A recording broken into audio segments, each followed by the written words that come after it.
हनुमान जी महाराज का स्वरूप मंगलमय है, अमंगल का हरण करने वाले। अगर हनुमान जी की मूर्ति मंगलमय है तो हनुमान जी जिसके भवन में रहते हैं वो रघुनाथ जी भी मंगल भवन अमंगलहारी हैं। और कितना अच्छा जोड़ा है कि मूर्ति भी मंगलकारी और मंदिर भी मंगलकारी। अच्छा, ये जोड़ा तो छोड़ो, हनुमान जी का तो रूप, नाम, धाम, ग्राम सब मंगल है। मेरे प्रियजनों, एक सज्जन हमें मिले, महाराज हनुमान जी ने क्या कहा? हमने कहा क्या कहा? बोले हनुमान जी ने कहा, प्रात ले जो नाम हमारा, तही दिन ताही न मिले आहारा। जो सुबह सुबह हमारा नाम ले लेता है दिन भर भोजन नहीं मिलता। हमने कहा भैया एक दिन ट्राई करके देख लो, मिलता कि नहीं मिलता। देखो, हनुमान जी का प्रातः काल नाम लेने से भोजन नहीं मिलता, ये अपवाद है।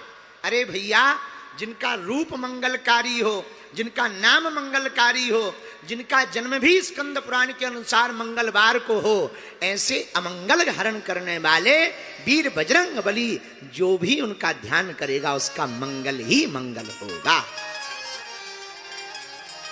बोलो सीताराम। जोर से बोलो, और जोर से बोलो। लेकिन एक बात और, दूसरी चौपाई पढ़ो।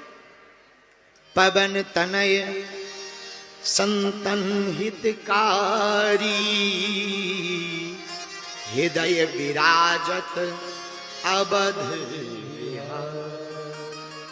हनुमान जी पवन तनय है, पवन के पुत्र।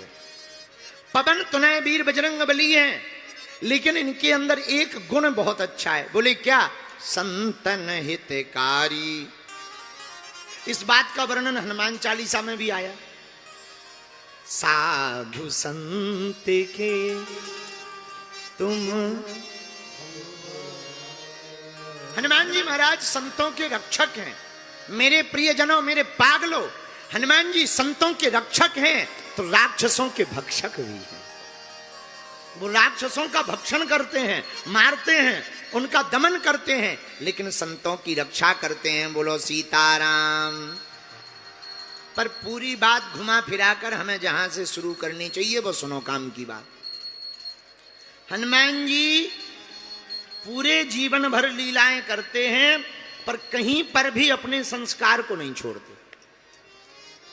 लंका में जाकर के बिगड़ते नहीं हैं। कई लड़का वाले हमें मिलते हैं जो विदेश चले जाते हैं, तो हम पूछते हैं क्यों लड़को पीना क्यों शुरू कर दिया?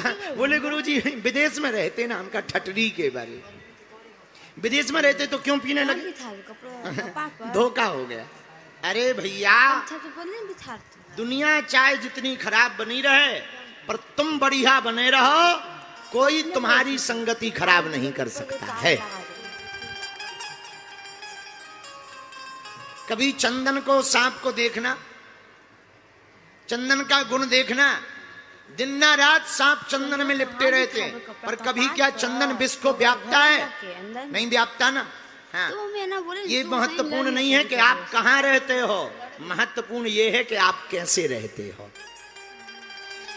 दो प्रसंग, दो पात्र रामायण के बहुत प्यारे हैं। एक तो मंथरा का, एक विभीषण का।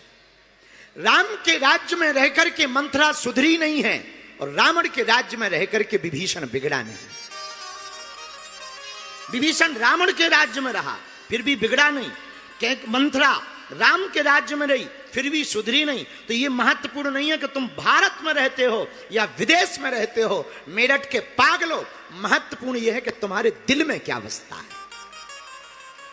तुम्हारे संस्कार कैसे हैं। इसलिए आज की जब हम बात प्रारंभ कर रहे थे, तब हमने आपको सूत्र में कहा था, भैया दुनिया जीती जा सकती है संस्कार के बल से, जीती हुई दुनिया हारी जा सकती है अहंकार के बल से। अब आजकल संस्कार की तो पूछो मत।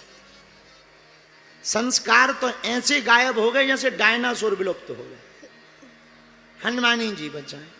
किसी से कुछ कह दो तो मॉडर्न जमाने के नाम पर गाली और बकते। ये तो मॉडर्न जमाना है। ए ठटरी के बरे, तुम्हीं को मॉडर्न जमाना आया, बाकी को नहीं आया। हमने कल मेरठ की घटना पर जिक्र किया। कई लोगों ने कहा कि महाराज आपने उसको हंसी में टाल दिया। नीला ड्राम बड़ा फेमस है, अभी तो गूगल पर सर्च पर करो नीला ड्राम कहां मिलता है।